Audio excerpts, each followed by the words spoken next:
அலைகள் ஊடகம் நேர்களுக்கு வணக்கம். பேராசிரியர் இளையதம்பி செல்வநாதன் அவர்கள் ஆஸ்திரேலியாவின் கிரிஃபித் பல்கலைக்கழகத்தில் பொருளாதாரத்துறையில் கணிதவியல் பொருளாதாரத்துறையில் பேராசிரியராக பணிபுரிந்து வருபவர். தன் தொப்புள்குடி உறவுகளோடும் மாறாத காதலோடு இருப்பவர்.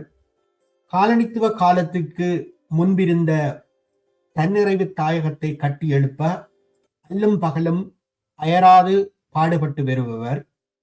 தாயக பயணங்களின் அனுபவங்களை, தன்னிறைவு பொருளாதாரத்தை கட்டியெழுப்புவதில் உள்ள சாதக பாதகங்களை பொது வழியில் விவரித்து விவாத களங்களை உருவாக்கி வருபவர். வணக்கம் ஐயா, உங்களை இந்த நிகழ்ச்சிக்கு வரவேற்பதில் பெரும் மகிழ்வடைகின்றோம். வணக்கம் அருள். வணக்கம் உங்களுடைய நேயர்களுக்கும் வணக்கம். உலகத்தமிழ் ஒன்றியத்தின் பொங்கல் விழா லண்டனில் கொண்டாடப்பட்ட போது மற்றும் யாப்பு வெளியீட்டு விழா நிகழ்வில் இன்றைய தமிழ் தேசத்தின் அபிவிருத்தி சம்பந்தமாக எதிர்நோக்கும் சிக்கல்கள், உங்கள் நேரடி அனுபவங்களை தொகுத்திருந்தீர்கள். அவற்றை மக்களுக்காக தயவு செய்து நினைவு கூறுமாறு கேட்டுக்கொள்கிறேன். நல்லம். நான் இந்த நம்முடைய தமிழீழ வரலாற்றை பிரட்டி பார்க்கும் பொழுது 3 பகுதியாக பிரிக்கக்கூடியதாக இருக்கின்றது. ஒன்று ஏறத்தாழ 1983க்கு முந்தைய காலகட்டத்தில் நிகழ்ந்த நிகழ்வுகள். அதன் பிறகு 83 தொடங்கி 2009ஆம் ஆண்டு வரை நிகழ்ந்த நிகழ்வுகள். பின்பு 2009 இன்று வரை நடக்கின்ற நிகழ்வுகள். முதல் கட்டத்தில் தந்தை செல்வா போன்ற அரசியல் தலைவர்கள் தமிழ் மக்களுக்குரிய அரசியல் நியாயம், நீதி கேட்டு போராடினார்கள். அவர்கள் சாத்விக வழியில் அந்த கோரிக்கைகளை வைத்து போராடினார்கள். இருந்தாலும் அதில் எந்தவித வெற்றியும் ஈட்டியதாக இல்லை. அதைத் தொடர்ந்து 83ஆம் ஆண்டு நடந்த இனக்கலவரத்தின் பின் இளைஞர்கள் ஆயுத போராட்டம் மூலம்தான் ஏதாவது முடிவு வரும் என்று ஆயுத போராட்டத்தை ஆரம்பித்தார்கள். அந்த முதலாவது கட்டத்தில் தனியே முக்கியமாக அரசியல் போராட்டம் தான் நடைபெற்றது. இந்த 2வது கட்டத்தில் பல்வேறு இயக்கங்கள் இந்த போராட்டத்தை நடத்தி வந்தார்கள். அதில் அரசியல் விடுதலை மற்றும் பொருளாதார விடுதலை 2லும் முக்கிய கண்ணோட்டம் செலுத்தப்பட்டது. ஏறத்தாழ ஒரு நிழல் அரசையே ஒரு தனி நாடாக 83ஆம் ஆண்டிலிருந்து 2009க்கு இடைப்பட்ட காலகட்டத்தில் விடுதலை புலிகள் 2 பகுதியாகவும் அரசியல் விடுதலையும் பொருளாதார விடுதலையும் மிக வெற்றிகரமாக எடுத்து நடத்தினார்கள். நமக்குரிய வங்கிகள், நமக்குரிய போலீஸ் நிலையங்கள், நமக்குரிய கல்வித்துறை சகலதும் ஒரு நிழல் அரசாங்கமாக தனி நாடு ஒன்றுக்குரிய அமைப்புகளாக எல்லாம் நன்கு நடைபெற்றன. ஆனால் 2009ஆம் ஆண்டு இறுதி கட்டத்தில் அதாவது விடுதலை போராட்டம், ஆயுத போராட்டம் ஒரு மௌனிக்கப்பட்ட நிலையில் நாங்கள் எதிர்பார்த்தது, குறிப்பாக இலங்கை அரசாங்கம் இந்த போராட்ட விளைவுகள், எவ்வளவு உயிர் சேதங்கள், கட்டிட சேதங்கள், சகல சேதங்களையும் கருத்தில் கொண்டு ஏதாவது ஒரு ஒரு அரசியல் தீர்வை தருவார்கள் என எதிர்பார்த்தோம். அதைத்தான் ராஜபக்ச அவர்கள் 13+ என்றெல்லாம் வெளிநாடுகளுக்கு சொல்லி இந்த போராட்டத்தை முடிவுக்கு கொண்டு வந்தார். ஆனால் அதைத் தொடர்ந்து எமது தமிழ் அரசியல்வாதிகள் நாங்கள் எதிர்பார்த்தது, அவர்கள் இந்த போராட்டத்தை அடுத்த கட்டத்துக்கு அரசியல் ரீதியாக நகர்த்தி எங்களுக்குரிய அரசியல் உரிமைகளை பெற்று நாங்கள் பொருளாதார விடுதலை நோக்கியும் பயணிக்கலாம் என்ற ஒரு எண்ணம் எல்லோருடைய மனதிலும் காணப்பட்டது. ஆனால் அந்த அந்த வெளிநாட்டில் உள்ள தமிழர்களும் தங்களுடைய பங்களிப்பை ஆரம்பத்தில் இந்த புனர்வாழ்வு, மக்கள் கஷ்டத்தில் இருந்து மீள்வதற்காக ஒவ்வொரு குடும்பத்திற்குமோ அல்லது ஒவ்வொரு கிராமத்திற்குமோ தங்களாலான உதவியை அவர்கள் செய்து வந்தார்கள். ஆனால் அங்குள்ள தாயகத்தில் உள்ள அரசியல் தலைவர்கள் நாங்கள் எதிர்பார்த்தவாறு இந்த 16 வருடங்களிலும் எந்த ஒரு முன்னேற்றத்தையும் அடையாது தங்களுக்குள் இந்த சங்கீத கதிரைக்கு போட்டி போடுவது போல் முதல் 10 கதிரை, பிறகு 8 கதிரை, பிறகு 7 கதிரை என்று கதிரைகள் குறைந்து கொண்டு வந்தாலும் அந்த கதிரைகளுக்கு தாங்கள் இருக்க வேண்டும் என்பதெல்லாம் கண்ணும் கருத்தும் செலுத்தினார்களே தவிர எமது அரசியல் விடுதலைக்காக அவ்வளவாக எதுவும் முன்னெடுத்து சென்றதாக காணக்கூடியதாக இல்லை. அரசியல் விடுதலை தான் இல்லை என்று சொன்னாலும் கூட பொருளாதார விடுதலைக்குரிய அடிப்படை தேவைகள், அரசு கையகப்படுத்தி இருக்கின்ற காணிகள், அரசு சிறையில் வைத்திருக்கின்ற பிள்ளைகள், எந்த விதத்திலும் ஒரு பாரிய முன்னேற்றத்தை இவர்களால் ஏற்படுத்த முடியவில்லை. அதற்கு முக்கிய காரணம் அவர்கள் தங்களுக்குள் சண்டை பிடிப்பதும் கதிரைக்கு போட்டி போடுவதுமாக இருக்கிறதே தவிர எந்த ஒரு முன்னேற்றமும் காணவில்லை. ஆனால் வெளிநாட்டில் உள்ள மக்கள் தங்களால் இயன்ற உதவியை ஓரளவு செய்திருக்கிறார்கள் என்றுதான் சொல்ல வேண்டும். அதாவது பொருளாதார ரீதியாக மக்களை முன்னேற்றுவதற்கு. ஆனால் அதில் நடந்த பல பிரச்சனைகள் இன்று நாங்கள் ஒரு புதிய கண்ணோட்டத்தில் இந்த அடுத்த கட்டத்தை பொருளாதார ரீதியாக எடுத்து செல்ல வேண்டிய ஒரு நிர்பந்தத்தில் வெளிநாட்டில் உள்ள தமிழர்கள் இருக்கின்றார்கள். அதில் தாயத்தில் உள்ள மக்களையும் சேர்த்து அந்த பயணத்தை தொடர வேண்டி இருக்கின்றது. யாழில் விவசாய விளைபொருட்கள், மட்டக்களப்பில் பாற்பொருட்களுக்கும் புலம்பெயர் தேசங்களில் பெரும் எதிர்பார்ப்பு, சந்தை இருக்கின்றது.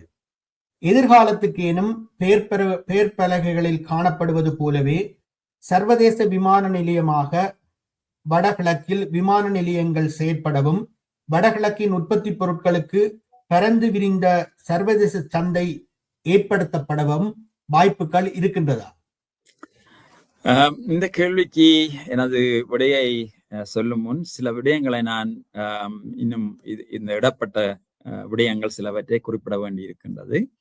நான் ஏற்கனவே சொல்லியிருந்தேன், வெளிநாட்டில் உள்ள தமிழர்கள் பல வகைகளிலும் அங்குள்ள மக்களுக்கு உதவி செய்திருக்கிறார்கள். குறிப்பாக சிலர் தங்களுடைய சொந்தக்காரர்களுக்கு அல்லது உறவினர்கள், சிநேகிதர்கள் என்ற வகையில் நீங்கள் எல்லோரும் அறிந்த அளவில் ஆடு பண்ணை வளர்க்கிறதற்கோ கோழி பண்ணை வளர்க்கிறதற்கோ அவர்களுடைய வருமானத்தை உண்டாக்குவதற்காக பல வேலைகளை செய்திருந்தார்கள். பல பழைய மாணவர் சங்கங்கள் பள்ளிக்கூடங்களுக்கு மாணவர்களுக்கு உடைகள், புத்தகங்கள் என பல வகையிலும் அந்த உதவிகளை செய்து வருகிறார்கள். ஆனால் என்னை போன்ற சிலருடைய கண்ணோட்டத்தில் இந்த 16 வருடமாக நாங்கள் உலகத்தையும் செய்திருந்தாலும் கூட வடக்கு கிழக்கில் எந்த ஒரு பாரிய அபிவிருத்தி நிகழ்ந்ததாக காணப்படக்கூடியதாக இல்லை. அதற்குரிய பல தரவுகள் நான் குறிப்பிடலாம். முதலாவதாக நீங்கள் இந்த ஜிடிபி என்று சொல்லப்படுகின்ற மொத்த வருமானம் முழு இலங்கையில் ஒவ்வொரு மாகாணங்களின் பங்களிப்பு என்று பார்க்கும் பொழுது வடக்கு கிழக்கு மிக குறைவான பங்களிப்பை செய்கின்றது. அதன் அர்த்தம் அங்கு அபிவிருத்தி இல்லாததால் எங்களுடைய பங்களிப்பு, வருமானத்தை ஏற்படுத்துகின்ற தொழில் முனைப்புகள் அதிகம் நடைபெறவில்லை என்பதுதான் அதனுடைய கருத்து. அதை விட இன்னொரு முக்கியமான விடயம் சொல்ல வேண்டும். என்னென்று சொன்னால், இதே நாங்கள் தொடர்ந்தும் செய்வோமாக இருந்தால் மக்கள் நாங்கள் கொடுக்கின்ற பொருட்கள், உதாரணமாக இந்த நான் ஏற்கனவே குறிப்பிட்டது போல கோழி பண்ணைக்கு உதவி செய்தால் கஷ்டம் வரும் பொழுது அவர்கள் அந்த கோழிகளை வித்து விடுவதும் அப்படியான நிகழ்ச்சிகளைத்தான் நாங்கள் பார்க்கக்கூடியதாக இருக்கின்றது. அவர்கள் அதை வைத்து இன்னும் மேலும் முன்னேறக்கூடிய நிலையில் மக்கள் இல்லை. ஏனென்றால் அன்றாட தேவைகள் மிக அதிகமாக இருக்கின்றது. ஆனபடியால் இந்த என்னென்னத்தை வித்து உடனடியாக தேவைகளை நிறைவேற்ற முடியுமோ அந்த வகையில் மக்கள் செயற்படுகின்றார்கள். எனவே நாங்கள் கல்வியாளர்கள் நாங்கள் யோசிப்பது என்னவென்று சொன்னால், இந்த சின்ன சின்ன முயற்சிகள் செய்யக்கூடியவர்கள் செய்யலாம். ஆனால் நாங்கள் ஒரு நீண்ட கால நோக்கில் வடக்கு கிழக்கை எவ்வாறு அபிவிருத்தி செய்து மற்ற மாகாணங்களை விட மேல் நிலைக்கு கொண்டு வரலாம் என்பதுதான் எங்களுடைய அடிப்படை நோக்கமாக இருக்கின்றது. அந்த வகையில் நீங்கள் கேட்ட கேள்விக்கு வருகின்றேன். அதாவது வடக்கு கிழக்கில் உற்பத்தி செய்யப்படுகின்ற பொருட்களுக்கு வெளிநாட்டில் சந்தை வாய்ப்பை ஏற்படுத்துவதற்கு இந்த விமான நிலையத்தை குறிப்பிட்டீர்கள். குறிப்பாக இந்த தற்சமயம் இந்த பலாலி தமிழ்நாடு போக்குவரத்து, விமான போக்குவரத்து ஆரம்பிக்கப்பட்டிருக்கிறது. மற்றது கப்பல் சேவையும் ஆரம்பிக்கப்பட்டிருக்கின்றது. இந்த வகையில் நாங்கள் எங்களுடைய வடக்கு கிழக்கில் உள்ள உற்பத்தியை தற்சமயம் கூடிய அளவு கொழும்பு சென்று அங்கிருந்துதான் அனுப்ப வேண்டிய சூழ்நிலை இருக்கின்றது. அதற்குரிய செலவுகள் எல்லாம் அதிகம். ஆனால் இந்த பலாலி விமான நிலையத்தை பாவித்து அதனூடாக அல்லது காங்கேசந்துறை கப்பல் வசதியை பாவித்து அதனூடாக நாங்கள் ஏற்றுமதி சந்தையை ஏற்படுத்துவது மிகவும் சுலபமாக இருக்கும் என்றுதான் எண்ணுகின்றேன். நீங்க குறிப்பிட்டது போல பால் பண்ணைகள் நிச்சயமாக நான் அறிந்த அளவில், நான் கதைத்த அளவில், நான் 3 கிழமை இலங்கைக்கு வடக்கு கிழக்கு முழு இடமும் போய் வந்தேன். அங்கு பார்க்கும் பொழுது இந்த பால் தற்சமயம் உற்பத்தி அதிகமாக இருக்கின்றது. வடக்கு கிழக்கு தேவையை விட மிக அதிகமாக இருக்கின்றது. அந்த பால் தற்சமயம் கொழும்பிலிருந்து வருபவர்கள், கொழும்பில் உள்ள பால் தேவையான நிறுவனங்கள் இங்கு வந்து குறைந்த விலையில் அந்த பாலை எடுத்து செல்கிறார்கள். குறிப்பாக நீங்கள் பார்த்தீர்களா இருந்தால் இந்த பாலை கொண்டு போய் அவர்கள் அங்கு வேறு பொருட்களாக மாற்றி, உதாரணமாக பன்னீர் என்று சொல்லப்படுகின்ற கறிக்கு சமைப்பதற்கு பாவிக்கின்ற பொருள், அல்லது வெண்ணெயாக, அல்லது மாஜரின், பட்டர், அப்படியாக திருப்பி எங்களுடைய வடக்கு கிழக்கு மாகாண மக்களுக்கு கூடிய விலையில் விற்கிறார்கள். இப்ப அவசியமாக நாங்கள் செய்ய வேண்டிய ஒரு வேலை ஒன்று, நாங்கள் இந்த மிஞ்சுகின்ற பாலை அங்கேயே ஒவ்வொரு அடுத்த கட்ட பொருட்களாக மாற்றி எமது மக்களுக்கு நாங்கள் அங்கேயே விநியோகிப்போமா இருந்தால் செலவு, அதாவது பொருட்களின் விலையும் குறைவாக இருக்கும். 2வதாக அதை விட மிஞ்சுகின்ற பொருட்களை நாங்கள் பலாலி அல்லது காங்கேசந்துறை துறைமுகத்தினூடாக தமிழ்நாட்டிற்கோ அல்லது வெளிநாட்டிற்கோ, தமிழ்நாட்டிற்கு இன்றைய சூழலில் தனியே நாங்கள் பலாலியிலிருந்து திருச்சிராப்பள்ளி அல்லது சென்னைக்குத்தான் போகக்கூடியதாக இருக்கின்றது. அங்கிருந்து கூட நாங்கள் வெளிநாடுகளுக்கு சுலபமாக ஏற்றுமதி செய்யக்கூடிய வாய்ப்பு இருக்கின்றதான் நம்புகின்றேன். விடுதலை புலிகளின் காலத்தில் அவர்களால் உருவாக்கப்பட்டு பராமரிக்கப்பட்ட பண்ணைகள் இன்னமும் இராணுவ கட்டுப்பாட்டிலேயே இருக்கின்றன. இவற்றை விடுவித்து பொதுமக்கள் பயனடைய தமிழ் பாராளுமன்ற அரசியல் கட்சிகள் ஏன் முயற்சிப்பதில்லை? ஏன் மக்களை திரட்டி போராடுவதில்லை? நான் ஏற்கனவே குறிப்பிட்டது போல தமிழ் அரசியல் தலைவர்கள், தற்கால தமிழ் அரசியல் தலைவர்கள் அவருடைய அக்கறை முழுக்க வெவ்வேறு விடயங்களில் இருக்கின்றது. குறிப்பாக எனக்கு நல்ல ஞாபகம், 75ஆம் ஆண்டு நான் பல்கலைக்கழகத்தில் மாணவராக இருக்கும் பொழுது தந்தை செல்வா பல உண்ணாவிரத போராட்டங்களை நடத்தினார். செல்வா தலைமையில் பல உண்ணாவிரத போராட்டங்கள் நடைபெற்றது. ஒவ்வொரு கிராமங்கள் தோறும் இந்த உண்ணாவிரத போராட்டங்கள் நடைபெற்ற பொழுது ஆயிரக்கணக்கில் மக்கள் திரண்டார்கள். ஏனென்று சொன்னால் தலைவர்கள், தந்தை செல்வா போன்ற தலைவர்கள் அந்த காலத்தில் ஒரு சரியான வழிநடத்தலோடு மக்களை வழிநடத்தி சென்றார்கள். இன்று அந்த நிலைமை இல்லை. அரசியல் தலைவர்களுக்கிடையில் போட்டி, பொறாமை இதுகள் நடக்கின்றது. அதை இலங்கை அரசாங்கமும் தங்களுக்கு சாதகமாக பாவிக்கிறார்கள். ஏனென்றால் இவர்களுக்கு ஒற்றுமை இல்லாவிட்டால் இவர்கள் மக்களை தயார்படுத்த மாட்டார்கள் என்றது தெரியும். 2வது, மக்களையும் அன்றாட பிரச்சனைகளில் மக்களை அவர்கள் எவ்வாறு ஒவ்வொரு நாளும் நாளை கடத்த வேண்டி இருக்கிறது, அவர்களுடைய வருமானம் அவ்வளவு குறைவாக இருக்கிறபடியால் அவர்களையும் இந்த இந்த நடக்கின்ற அரசாங்கங்கள், இந்த கடந்த வந்த அரசாங்கங்கள் 2009ஆம் ஆண்டிற்கு பிறகு அவர்களுக்குரிய சரியான வேலை வாய்ப்புகள் அதுகளை கொடுக்காமல் இருப்பதால் மக்கள் அன்றாட பிரச்சனையில் தான் இன்று நேரத்தை செலவழிக்க வேண்டி இருக்கிறது. வயிற்று பசியை நினைக்கின்ற மக்களுக்கு போராட ஒரு எனர்ஜி, சக்தி வருவது மிகவும் கஷ்டம்.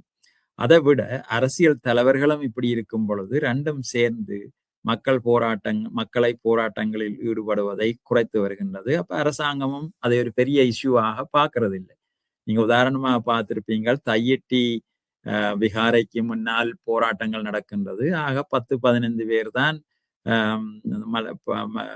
போராட்டத்தில் ஈடுபடுகிறார்கள். ஆனால் ஆயிரக்கணக்கில் ஈடுபடும் பொழுதுதான் ஸ்ரீலங்கா அரசாங்கம் கூட இந்த மக்கள் போராட்டங்களை முக்கியமாக எடுத்து இந்த காணி விடுவிப்போ அல்லது சிறையில் உள்ள இளைஞர்களை விடுவிப்பதோ அதுகளில் கூட அக்கறை காட்டுவார்கள். இப்பொழுது அவர்கள் நினைக்கிறார்கள் இதையெல்லாம் அவ்வளவு முக்கியமில்லை, மக்கள் அவ்வளவு இதை பற்றி அக்கறை இல்லாத நிலையில் இருப்பதை அவர்கள் சாதகமாக பயன்படுத்திக் கொள்கிறார்கள். நீங்கள் குறிப்பிட்ட தந்தை செல்வா காலத்திலும் சரி, பொருளாதார தடைகளை எதிர்கொண்ட விடுதலை போராட்ட காலத்திலும் சரி, தன்னிறைவு பொருளாதாரம் நோக்கி முன்னேறிய தாயக பிராந்தியத்தில் கடந்த 16 வருடங்களாக ஏன் இந்த இழுபறி நிலை? நான் ஏற்கனவே குறிப்பிட்டது போல மக்கள் போராட்டத்தில் ஈடுபடுவதற்கு, அரசியல் போராட்டத்தில் ஈடுபடுவதற்கு அவர்கள் பொருளாதாரத்தில் தங்கள் தன்னிறைவு காண வேண்டும். அவர்கள் சுதந்திரமாக தங்கள் கால்களில் நிற்க வேண்டும். அப்பொழுதுதான் அவர்களுக்கு அந்த சுதந்திரத்துக்குரிய வேட்கை உண்டாகும். ஆனால் இன்று மக்கள் கூடியளவு மக்கள், நான் மேல்தட்ட மக்களை பற்றி கதைக்கவில்லை, சராசரியான மக்களை பார்த்தீர்களா இருந்தால் அவர்களுக்கு அன்றாடம் பிரச்சனை தான் முக்கியமாக தெரிகின்றது. அத்துடன் அரசியல் தலைவர்களும் அதை ஒழுங்காக முன்னெடுத்து ஒருங்குபடுத்தி செல்லாததால் இங்கு பிரச்சனை வருகின்றது. அதாவது மக்கள், தந்தை செல்வா அவருடைய காலத்தில் எங்களுக்கு பொருளாதார ரீதியாக ஓரளவு நாங்கள் தமிழ் மக்கள் நல்ல நிலையத்தான் இருந்தோம். இந்த விடுதலை போராளிகள், விடுதலை இயக்கங்கள் காலங்களில் கூட நாங்கள் ஓரளவு பொருளாதார நிலையில் திருப்தியாக இருந்தோம். ஆனால் இன்று அந்த நிலை இல்லை. மக்கள் இந்த போராட்டத்தில் ஈடுபடுவதற்குரிய மனநிலை இல்லை. ஏனென்று சொன்னால் அவர்கள் அன்றாடம் சீவியத்திற்கே தங்களை ஈடுபடுத்தி கொண்டிருப்பதால் இந்த போராட்டங்களுக்கு அறைகூவல் விடுத்தால் கூட அவர்கள் அதை போய் நின்று செய்வதற்குரிய நிலையில் மக்கள் இல்லை. ஆனபடியாத்தான் நான் ஏற்கனவே குறிப்பிட்ட இந்த விஷயங்களை சொன்னேன். இந்த நாங்கள் வெளிநாடுகளில் உள்ள நாங்கள் பலரும் சேர்ந்து பல விஷயங்களை செய்தாலும் ஒரே ஒரு முக்கியமான பிரச்சனை, ஒருமுகப்படுத்தப்பட்ட விதத்தில் நாங்கள் இந்த உதவிகளை செய்யாமல் இருப்பதும் இன்னொரு பிரச்சனையாக இருக்கின்றது. குறிப்பாக சொல்ல போனால் சில முக்கியமாக நான் குறிப்பிட விரும்புவது பழைய மாணவர் சங்கங்கள் எத்தனையோ விதமான உதவிகளை தங்களுடைய பழைய பள்ளிக்கூடங்கள், கல்வி நிலையங்களுக்கு உதவி செய்கிறார்கள். ஆனால் அந்த உதவி 1-2 பெரிய பள்ளிக்கூடங்களில் தான் போய் குவிந்து கிடக்கிறது. எத்தனையோ பின்தங்கிய இடங்களில் உள்ள பள்ளிக்கூடங்களில் சரியான வகுப்பறைகள் இல்லை, படிப்பிப்பதற்கு ஆசிரியர்கள் இல்லை. அப்படி இருக்கும் பொழுது சில முக்கிய பள்ளிக்கூடங்கள், வடக்கு குறிப்பாக யாழ்ப்பாணத்தில் உள்ள பள்ளிக்கூடங்களில் அளவுக்கு மிஞ்சி வெளிநாட்டில் உள்ளவர்கள் அனுப்புகின்ற பணம் தேங்கி கிடக்கிறது. அல்லது அவர்கள் தேவையில்லாத விடயங்களில் இந்த பணத்தை செலவழிக்கிறார்கள். ஏனென்றால் வெளிநாட்டில் உள்ள கூடியளவு வெளிநாட்டில் உள்ள நான் சொல்ல போனால் நல்ல பள்ளிக்கூடங்கள், யாழ்ப்பாணத்தில் உள்ள பிரசித்தி பெற்ற பள்ளிக்கூடங்களில் படித்தவர்களாகத்தான் இருக்கின்றோம். நாங்கள் எல்லோரும் எங்களை பள்ளிக்கூடங்களுக்கு உதவி செய்யும் பொழுது அவர்களுக்குத்தான் கூட வசதி இருக்கின்றது. ஆனால் வசதி இல்லை, அதாவது வசதி தேவைக்கு அதிகமாக இருப்பதைத்தான் நான் குறிப்பிடுகிறேன். அது ஒருமுகப்படுத்தப்பட்ட விதத்தில் இதை நாங்கள் செய்வோமாக இருந்தால் ஓரளவு எல்லா பாடசாலைகள், பின்தங்கிய இடங்கள் உள்ள பாடசாலைகள், முக்கியமாக விஞ்ஞானத்துறையில் தற்பொழுது பல்கலைக்கழகங்களுக்கு செல்பவர்கள் எண்ணிக்கை குறைந்து கொண்டு போகின்றது. அதுக்கு நான் 3 பல்கலைக்கழக துணைவேந்தர்களுடனும் விஞ்ஞான பீடாதிபருடன் கதைத்த பொழுது அவர்கள் சொல்கிறார்கள் என்று சொன்னால், பின்தங்கிய மாவட்டங்கள், டிஸ்ட்ரிக்டில் உள்ள பள்ளிக்கூடங்களில் சரியான விஞ்ஞான ஆசிரியர்கள் படிப்பிப்பதற்கு இல்லை என்று. அதனால் குறைந்த அளவு மாணவர்கள் தான் விஞ்ஞான பீடத்திற்கு 3 பல்கலைக்கழகங்கள், வடக்கு கிழக்கில் உள்ள 3 பல்கலைக்கழகமும் தெரிவாகிறார்கள். நீங்கள் கவலைக்குரிய விடயம், உதாரணமாக யாழ்ப்பாணம் பல்கலைக்கழகத்தை எடுத்தீர்களா இருந்தால் அங்கு விஞ்ஞான பீடத்தில் ஏறத்தாழ 75% மாணவர்கள் சிங்களவர்களாக இருக்கிறார்கள். ஏனென்று சொன்னால் எங்களுடைய பிள்ளைகள் விஞ்ஞான துறையில் நல்ல புள்ளிகள் எடுக்காத காரணத்தால் சிங்கள மாணவர்கள் அந்த இடத்தை எடுத்துக்கொள்கிறார்கள். எனவே இது எல்லாம் நாங்கள் ஒருமுகப்படுத்தப்பட்ட ஒரு அபிவிருத்தி திட்டத்தை கொண்டு வந்தால்தான் இந்த பிரச்சனைகளுக்கெல்லாம் நாங்கள் சரியான தீர்வு காண முடியும். மீண்டும் உங்கள் பொங்கல் விழா மேடை பேச்சிலிருந்து சில சந்தேகங்கள். டுப்ளிகேஷன் ஆஃப் ஹெல்ப் என்று சொன்னீர்கள். இங்குள்ள கர்ம சிந்தனை உள்ளவர்கள் அங்கு சென்று உதவிகளை வழங்கும் போது ஒருவருக்கே பலர் உதவி செய்வதாக குறிப்பிட்டிருந்தீர்கள். அதனை சற்று விளக்க முடியுமா? நன்றி. பல பல வகைகளில் இது நடக்கின்றது. நான் ஏற்கனவே குறிப்பிட்டது போல பாடசாலைகளுக்கு நாங்கள் செய்கின்ற உதவி, உதாரணமாக ஒரு சின்ன உதாரணத்தை சொல்கின்றேன். ஹார்ட்லி கல்லூரி ஒரு பேர் போன கல்லூரி, பருத்துறையில் உள்ள கல்லூரி. அதற்கு பழைய மாணவர்கள் ஒவ்வொரு நாட்டிலும், வெளிநாடுகளில் ஒவ்வொரு மாகாணங்களிலும் கூட பழைய மாணவர் சங்கங்கள் இருக்கின்றன. பாடசாலை அதிபர் ஒரு விஞ்ஞான கூடம் ஒன்று அமைப்பதற்கு அவர்களுக்கு ஒரு 10 லட்சம் ரூபாய் தேவை என்று சொன்னால் அந்த கடிதத்தை உலகெங்கும் உள்ள பழைய மாணவர் சங்கங்கள் எல்லாருக்குமே அனுப்புகிறார்கள். ஆனால் அவர் கேட்டது 10 லட்சம். ஆனால் 100-150 பழைய மாணவர் சங்கங்கள் ஒவ்வொரு தரம் 10 லட்சம் சேர்த்து அனுப்புகிறார்கள் தங்களோட பாடசாலைக்கு. இது தேவையில்லாத ஒரு அளவுக்கு அதிகமான ஒரு நாங்கள் வெளிநாட்டில் உள்ளவர்கள் அளவுக்கு அதிகமாக ஒரே இடத்தில் எங்களுடைய உதவியை குவிக்கின்றோம்.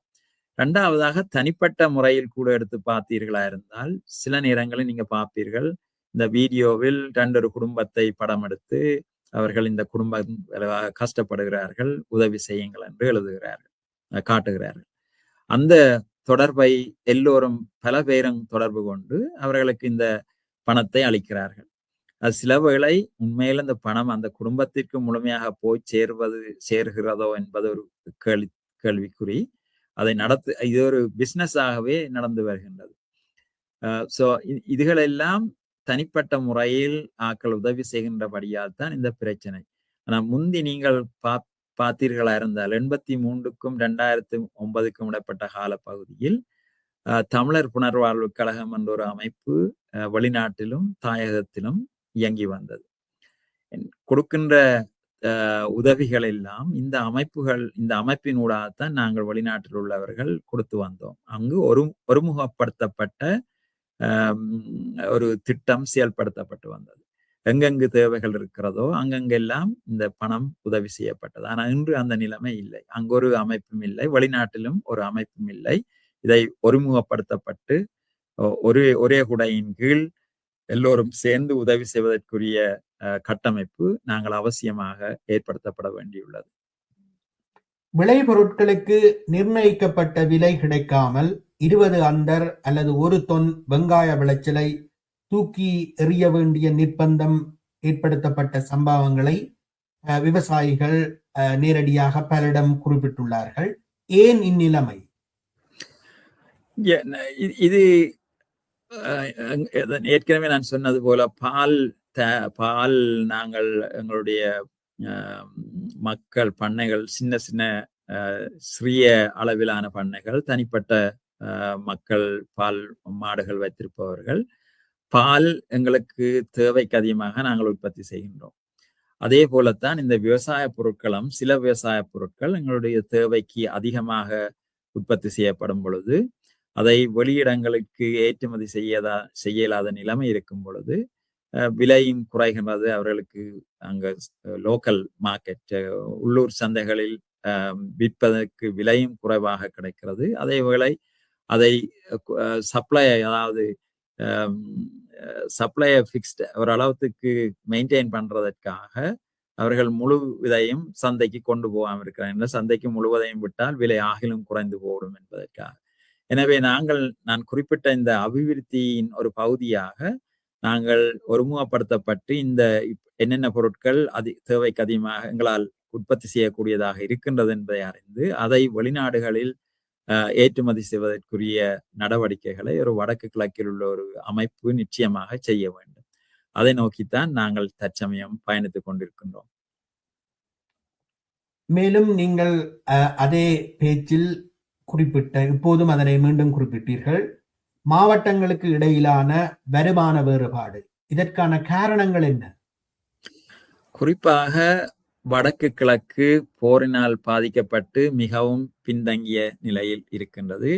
இருந்தாலும் 1800ஆம் ஆண்டுகளில் 1980ஆம் ஆண்டுகளில் கூட எங்களிடம் அதிகளவு ஃபேக்டரிஸ் இருக்கையில், அதாவது நீங்கள் அறிந்திருப்பீர்கள், வாழைச்சேனையில் காகித தொழிற்சாலையும், பரந்தனில் உப்பு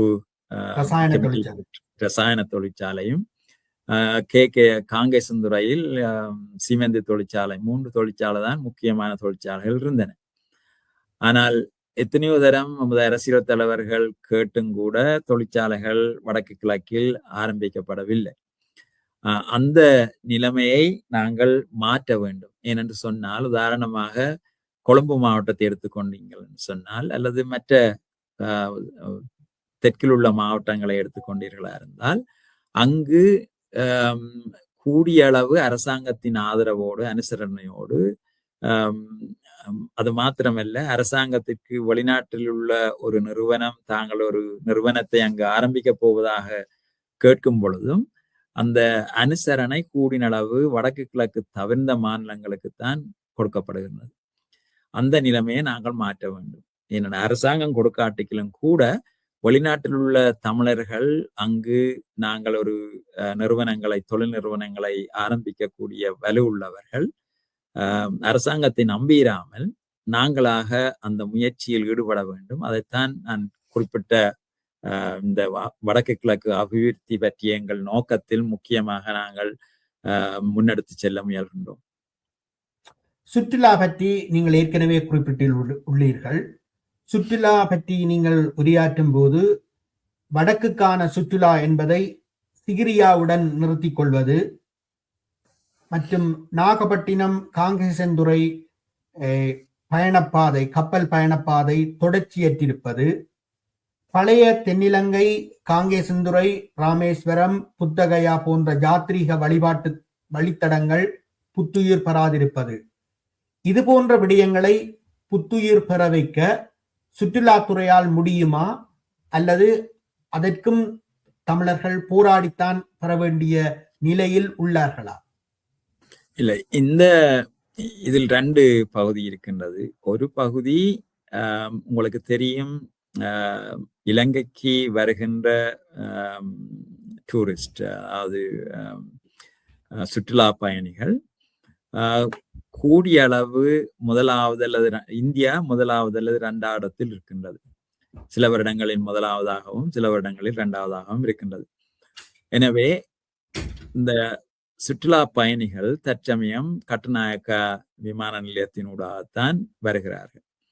கொழும்பில் தான் அவர்கள் கூடிய அளவு தங்கி இருக்கிறார்கள். அங்குதான் இந்த டூரிஸ்ட் ஆபரேட்டர்ஸ், அதாவது இந்த டூரிசம் பேக்கேஜ் என்று சொல்லப்படுகின்ற இதை செய்பவர்கள் கொழும்பில் இருக்கிறார்கள். அவர்கள், நீங்கள் பார்த்தீர்களா இருந்தால் அநேகமா பார்க்கலாம், உல்லாசத்துறை கண்டு ஒரு மேப் போட்டிருக்கிறார்கள்.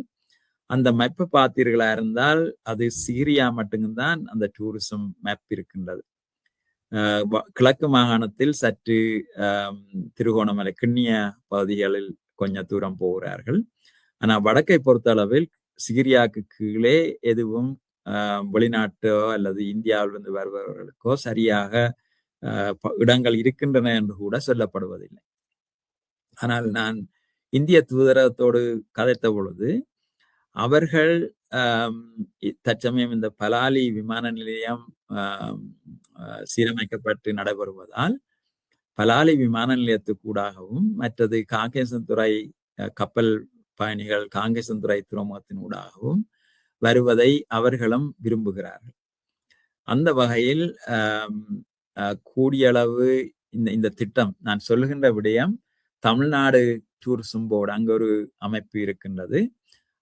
அங்குதான் நாங்கள் இதை மார்க்கெட் பண்ணணும். அங்க உள்ளவர்களுக்கு நாங்கள் சரியான ஒரு நாங்கள் அதாவது இலங்கை அரசாங்கம் முன்னெடுக்காவிட்டாலும் அல்லது இலங்கை உல்லாசத்துறை அமைப்பு அரசாங்கத்தின் அமைப்பு முன்னெடுக்காவிட்டாலும் நாங்கள் ஒரு மேப் எங்களுக்கு என்ற ஒரு டூரிசம் மேப் வடக்கு கிழக்கிற்குரிய டூரிசம் மேப் ஒன்றை உருவாக்க வேண்டும். அதில் எங்கெங்கெல்லாம் குறிப்பாக இந்திய மக்கள் குறிப்பாக தமிழ்நாட்டு மக்கள் விரும்பி செல்லக்கூடிய இடங்கள் என்னென்ன, குறிப்பாக அவர்கள் இந்த ஆலயங்கள் எமது கலாச்சார நிலையங்கள் அதுகளை பார்ப்பதில் பல அக்கறையாக இருப்பதாக தெரிவிக்கப்படுகின்றது. ஸோ அந்த விதத்தில் தமிழ்நாட்டில் இருந்து இலங்கைக்கு வருகின்ற உல்லாச பயணிகளை நாங்கள் பலாலியினூடாக அவர்களை வரவழைக்க முடியுமா இருந்தால் நிச்சயமாக வடக்கு கிழக்கின் உல்லாசத்துறையை நாங்கள் விரைவாக அபிவிருத்தி செய்யக்கூடியதாக இருக்கும்.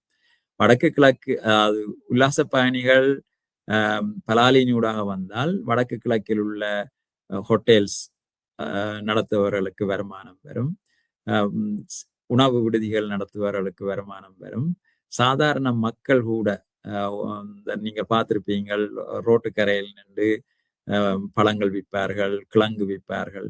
அவர்களுக்குரிய வருமானம் கூட கூடுவதற்கு நல்ல ஒரு சந்தர்ப்பமாக இருக்கும். ஆனால் 2வது பகுதி நான் சொல்ல விரும்புவது என்று சொன்னால், நான் அறிந்த அளவில் இலங்கை அரசாங்கம் அவ்வளவு இந்த பலாலியினூடாக இந்திய மக்கள் வருவதை அதிகம் விரும்பவில்லை என கேள்விப்படுகின்றேன். அதற்கு பல காரணங்கள் இருக்கலாம். ஆனால் வெளிப்படையாக சொல்லப்படுகின்ற காரணம் கட்டுநாயக்காவினூடாக வரும் மக்களின் உல்லாச பயணிகளின் தொகை குறைந்துவிடும்.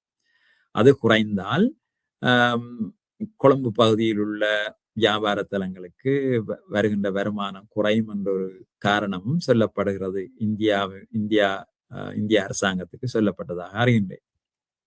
ஆனால் எங்களை பொறுத்தளவில் அதாவது பலாலி இலங்கை அரசாங்கம் பலாலி வடமாகாணம் தங்களுடைய ஒரு பகுதி, தங்களோட நாட்டின் ஒரு பகுதி என்று ஏற்றுக்கொண்டால் எந்த பக்கத்தால் டூரிஸ்ட் வந்தா கூட பரவாயில்லை. அது இலங்கைக்கு வருகிற உல்லாச பயணிகள் தான். அந்த கருத்தை நான் நினைக்கின்றேன் இலங்கை அரசாங்கத்துக்கு இந்த அரசியல்வாதிகள் தெளிவுபடுத்த வேண்டும். என்னன்னு சொன்னால், நன்றி. மிக விளக்கமாகவும் விரிவாகவும் எங்களுடைய கேள்விகளுக்கு பதில் தந்துள்ளீர்கள். மீண்டும் ஒரு கேள்வி கொத்தோடு உங்களை விரைவில் சந்திப்போம். உங்களுடைய நேரத்துக்கும் அன்புக்கும் நன்றி, வணக்கம். நன்றி அருள். உங்களுக்கும் உங்கள் நேயர்களுக்கும் எனது நன்றி, வணக்கம்.